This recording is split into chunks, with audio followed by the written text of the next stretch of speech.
ছোটবেলায় শিখেছি কারো ক্ষতি না করলে কেউ ক্ষতি করবে না, আর সেটা বাস্তবে শিখলাম।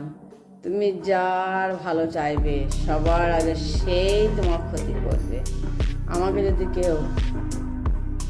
কেউ যদি একবার নয় 1000 বার 1,000,000 বার জিজ্ঞাসা করে এই পৃথিবীতে সবচেয়ে কঠিন কাজ কি, আমি কিন্তু 1000 বার 1,000,000 বার হয়ে একই উত্তর দেবো, মানুষ চেনা। আমি সহ্য করি মানে এই নয় যে কেউ ইচ্ছা মতো আসবে আবার আমার ভেতরটা ছিঁড়েও নিয়ে চলে যাবে।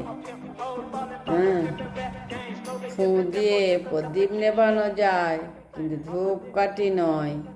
যে সুগন্ধ দেয় তাকে কেউ নেভাতে পারে না, আর যে জ্বলে সে নিজে